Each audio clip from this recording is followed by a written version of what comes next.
सुनिए डॉक्टर श्याम सुंदर पराशर जी का नारद और गोपिकाओं का संवाद। बहुत ही अद्भुत प्रसंग है दोस्तों, ध्यान से सुनिए। राधे राधे। को ध्यान मग्न देखा तो आश्चर्य हुआ कि योगिंद्र मुनिंद्रों को तो ध्यान लगाते खूब देखा। ये ब्रजबाला जिन गोपियों के आगे पीछे गोपाल दौड़ते भागते रहते हैं, छेड़ते रहते हैं और इन गोपियों की छाछ पर नाचते रहते हैं, उन श्री कृष्ण को छोड़ करके ये गोपी किस ब्रह्म का ध्यान लगाने बैठी हैं जमुना किनारे। तो नारद जी को कौतुक हुआ, उस गोपी के सामने जाके खड़े हो गए। जैसे ही ब्रज गोपी ने थोड़ी देर में आंख खोली तो नारद जी को देखते ही तुरंत दंडवत किया। महाराज जी दंडोत। नारद जी ने पूछा, देवी मैं पूछ सकता हूं जी आंख बंद करके आप किसका ध्यान कर रही थी? गोपी हाथ जोड़ के बोली, महाराज मैं का जानू ये ध्यान व्यान का होए। मैं तो आफत की मारी, घर की परेशान, अपनी समस्या को समाधान ढूंढने के ताई बैठी हूं। नारद जी बोले, क्या समस्या है हमें बताओ। हम बड़ी बड़ी समस्याओं को चुटकियों में दूर कर देते हैं, तुम्हारी समस्या क्या है? गोपी बोली, महाराज मेरी समस्या बहुत तगड़ी है, आप शांति से बैठ के सुनो तो मैं सुनाऊं। बोले हाँ बैठे हैं सुनाओ। तब गोपी बोली, महाराज मेरी सबसे बड़ी समस्या है नंदो को छोरा।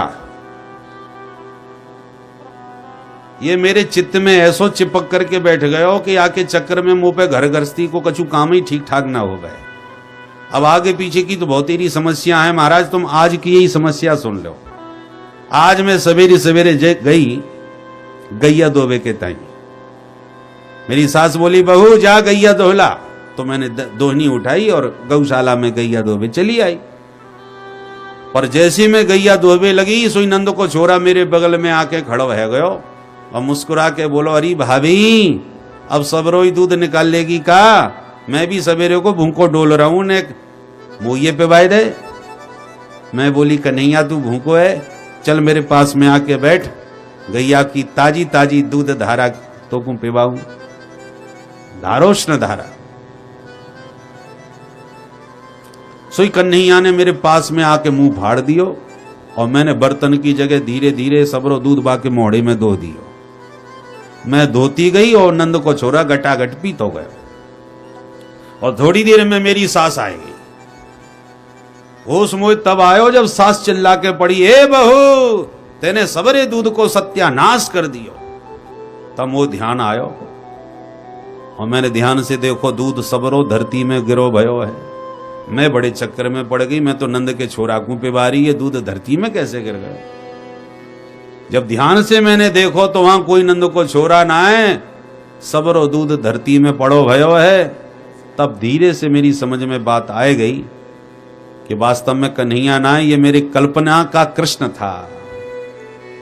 मेरे चित्त में चितचोर ऐसो चिपको बैठो है कि निरंतर चित्त वाके चिंतन में डूबो रहे और कल्पना के द्वारा बार बार कल्पना के भाव से कन्हैया मेरी आंखों के सामने आके खड़े हो जाते हैं।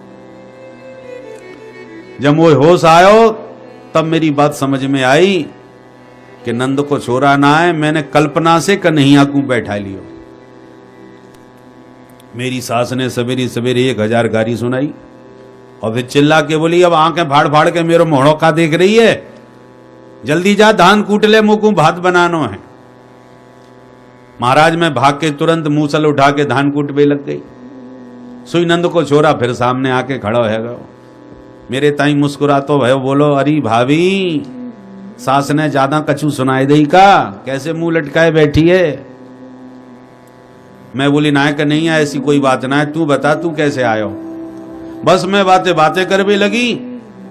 होश तब आयो जब सास की आवाज कान में पड़ी, ए बहू कौन से बड़बड़ाई रही है? तब मुंह को ध्यान आयो कि हाँ कोई नंद को छोरा है ना, मैं अपने आप से ही बात कर रही। महाराज मुंह को बड़ी शर्म लगी। मेरी सास ने फिर 10,000 गाली सुनाई और जल्ला के बोली, अब मेरो मोहम्मद देख, जल्दी से मटका उठा, पानी भर के ला, पानी पीवे के ताई एक बूंद ना है घर में। महाराज मैंने मटकिया उठाई और दौड़ के जमुना तट पर जल भरे हुए आई। पर जैसी मैंने जमुना जल भर लियो मटका में, तो मटका ने एक भारी उठावे में एक परेशानी आ गई। मैं सोच रही कैसे उठाऊं, सोई नंद को छोरा सामने आ गया। अरे भाभी मैं उचाए दूं का? मैं बोली अरे लाला बड़े मौके पर आयो, ने एक सारो लगाए दे। और नंद के लाला ने हाथ लगायो, मैंने भी मटका उठायो, जैसे उठायो कि धड़ाम गिर के फूट गयो। अब महाराज मेरो मटका फूट गयो, अब बिना मटका के घर जाऊंगी तो सास 1000 गारी फिर देगी, और यही सिलसिला चलता रहो तो काउदना सास मोकू घर से ही निकलवाई देगी, ये तो पागल है गई है, बाबरी है गई है। तो मैंने आज ठान ली कि जब तक मेरे चित्त में ये चित्त चोर चिपको बैठो है, तब तक मुंह पे घर को काम ठीक ठाक कबहू है ही ना सके। आज मैंने आंख बंद करके ध्यान लगा के प्रयास कियो, या नंद के लाला को अपने हृदय से निकाल के छोड़ूंगी, क्योंकि जब तक ये टेढ़ी टांग वालों ना निकलेगो तब तक घर को काम कचूना है सके। तो मैं आंख बंद करके वही अभ्यास कर रही हूं कि महाराज ये निकल जाए तो मेरो घर में मन लग जाए। मैंने बहुत देरी कोशिश कर ली बाबा, मुंह पे तो निकसे ना है। अब आप कछु तंत्र मंत्र जानते हो तो बता दो, नहीं तो मेरी घर बसी बसाई घर गस्ती सब चौपट हो बेवारी है। सुन करके नारद जी के होश उड़ गए, मन ही मन विचार करने लगे। प्रत्याहृत्य मुनिक्षणम विषयतो यस्मिन मनोधित सती। सारे संसार का मन विषयों में इतना रमा हुआ है कि जो भजन करने बैठे, ध्यान लगाने बैठे, कि दुनियादारी की बातें याद आने लग जाती। भजन में मन नहीं लगता, ध्यान में मन नहीं लगता, क्योंकि दुनिया में मन लगा हुआ है, संसार में मन रमा हुआ है। तो लोग ये समस्या लेके तो संतों के पास खूब आते हैं कि महाराज भजन में मन ही नहीं लगता, आप कछु मंत्र बताओ कि भगवान के भजन में मन लगे। ये प्रश्न तो सभी करते हैं, पर मुग्धेयम किल पश्य तस्य हृदयात निष्क्रांत माकांक्षति। नारद जी कहते हैं धन्य है ये ब्रज बनिता, जो मेरे से ऐसा मंत्र मांग रही है कि ऐसा उपाय बताओ महाराज कि मेरो मन घर गृहस्थी में लग जाए, क्योंकि ये नंद को छोरा बार बार चिंतन के बल पर मेरे चित्त में आकर के खड़ो है जाए।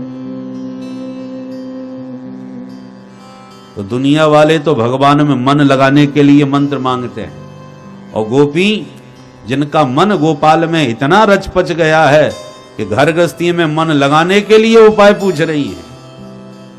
कहने का मतलब क्या है कि ये टेढ़ी टांग वाला जल्दी किसी के चित्त पर चढ़ता नहीं, और जिस दिन ये चित्त पर चढ़ गया उस दिन ये चित्त चोर फिर चित्त से निकलने वाला नहीं। सद्यो हृदय वरुद्धते त्रिकृत भी शुश्रूषभि स्तक्षणा। तो यह ग्रंथ श्रीमद् भागवत ऐसा अद्भुत है जिसके श्रवण करने की इच्छा करने मात्र से ईश्वर हृदय में आकर के अवरुद्ध हो जाते हैं। बोल भक्त वत्सल भगवान की जय। भागवत है क्या चीज? निगम कल्पतरो गलितम फलम शुक मुखाद मृत द्रव संयुतम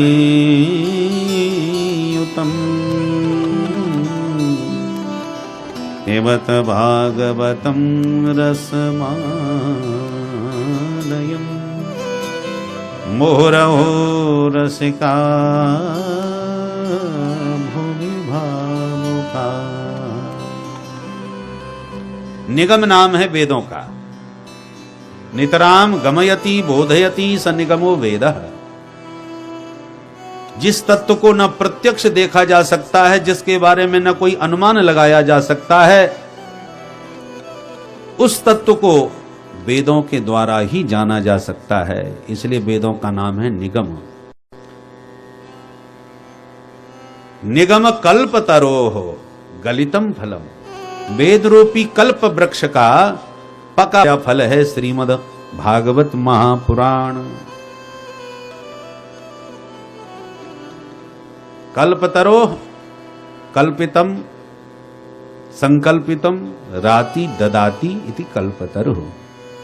आपने जो संकल्प किया उसको जो तत्काल पूरा कर दे उसी का नाम है कल्पतरु, माने पारिजात, कल्प वृक्ष। तो वेदों के मंत्रों से सकल मनोरथों की सिद्धि होती है, इसलिए वेदों को कल्पतरु कहा।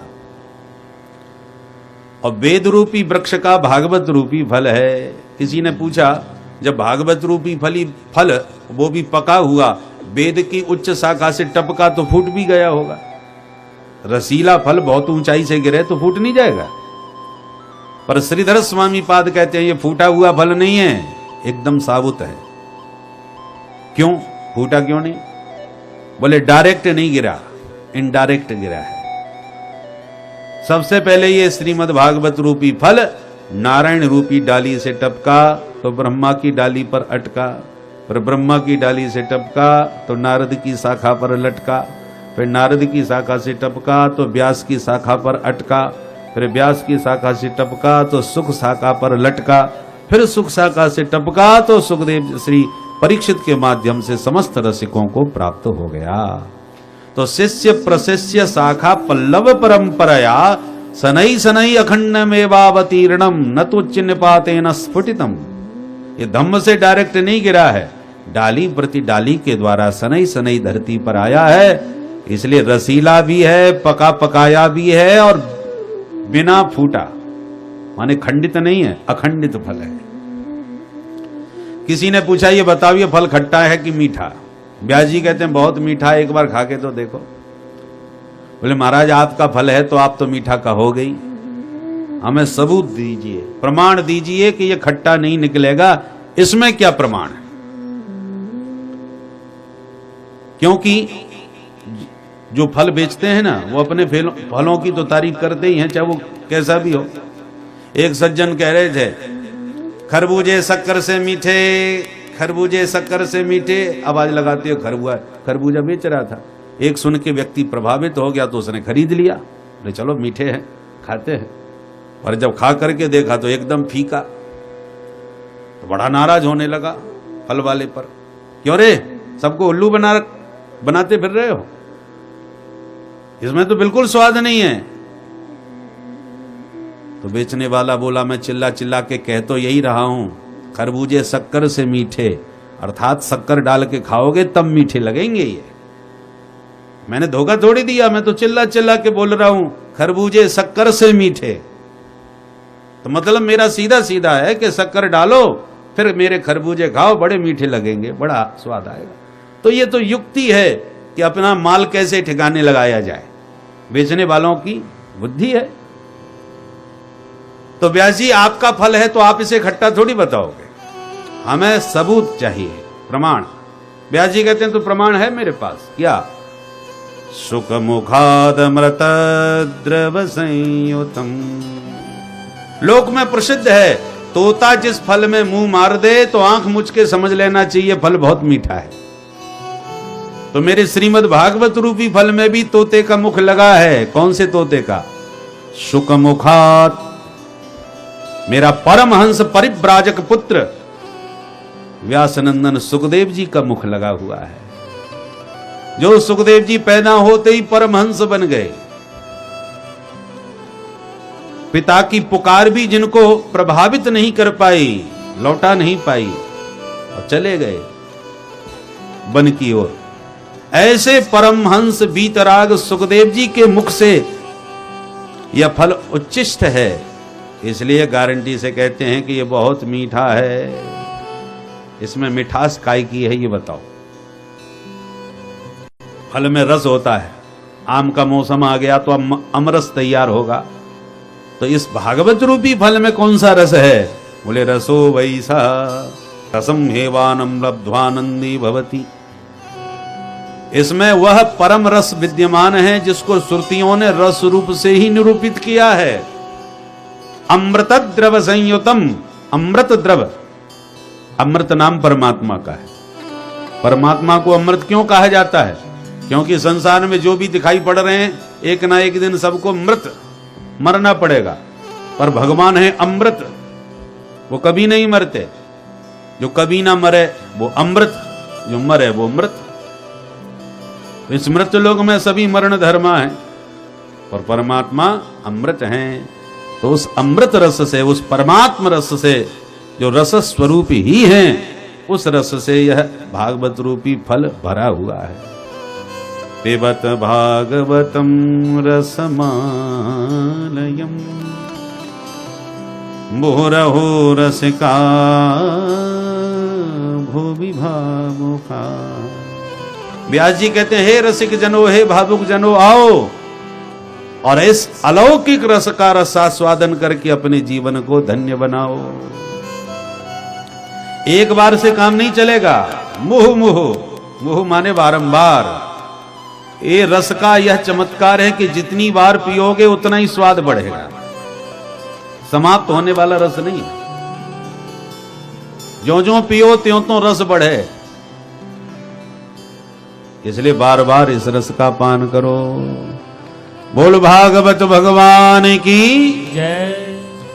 नैमिषारण्य की पुण्य भूमि में सूत जी सौनकादि 88,000 ऋषियों को यह रस पान करा रहे हैं। सौनकादि ऋषियों ने सूत जी से 6 प्रश्न पूछे हैं और उन्हीं का उत्तर संपूर्ण श्रीमद् भागवत में विस्तार पूर्वक सूत जी महाराज ने दिया है। पहला प्रश्न, पुंसामेकान्ततः श्रेयः तन्नः संसितुमर्हति। महाराज कृपा करके ये बताइए, जीव मात्र का कल्याण कैसे हो गए? क्योंकि घोर कलयुग आ चुका है।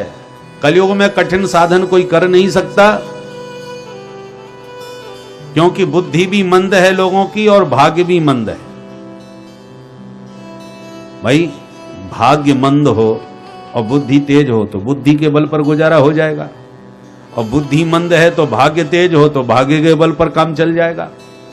पर मंदा सुमंद मतयो मंद भाग्यायुपद्रुता, जिसकी बुद्धि भी मंद हो और भाग्य भी मंद हो, ऐसे अभागे जीवों का कलयुग में कैसे कल्याण होगा?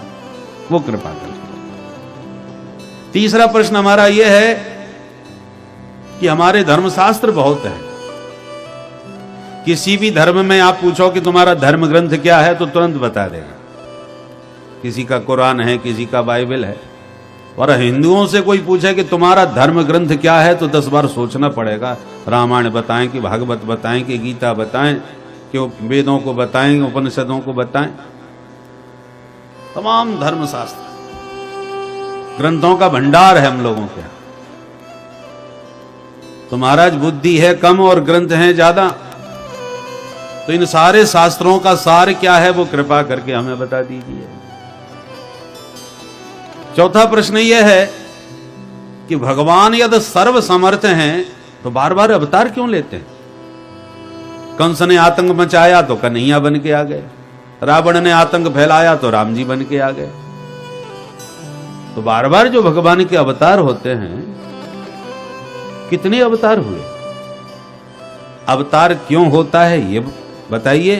और भगवान ने अवतार लिए तो कितने अवतार लिए, कहां कहां लिए, वो भी समझाइए। पांचवा प्रश्न हमारा यह है कि मानव जीवन का परम लक्ष्य क्या है? हम मनुष्य क्यों बनाए? मानव जीवन का उद्देश्य क्या है? खाना पीना सोना ये तो दैनिक क्रिया है, जो पशु पक्षी जीव जंतु सभी जानते हैं। जानवर भी अपने बच्चों को पालना जानते हैं, वो भी अपने लिए घर व्यवस्था सब बना ही लेते हैं अपने अपने सामर्थ्यानुसार। तो वही काम हमने भी सीख लिया तो कौन बड़ी बात है। मनुष्य जीवन का परम उद्देश्य क्या है, जो मनुष्य को सभी 84 लाख योनि में सर्वोत्तम माना गया है, सर्वश्रेष्ठ समझा गया है, वो कारण बताइए। और धर्म कम शरणं गतः, ये धर्म किसकी शरण में जाता है ये समझाइए। ये 6 प्रश्न है। किम श्रेयः शास्त्र सारः कः स्वावतार प्रयोजनम, किम कर्म केवताराश्च धर्मः कम शरणं गतः। ये 6 प्रश्न पूछे, जिसे सुनकर के सूत जी बड़े प्रसन्न हुए और कहा, महात्माओं, तुमने लोक मंगलार्थ जीवों के कल्याण की भावना से बहुत सुंदर प्रश्न पूछे हैं,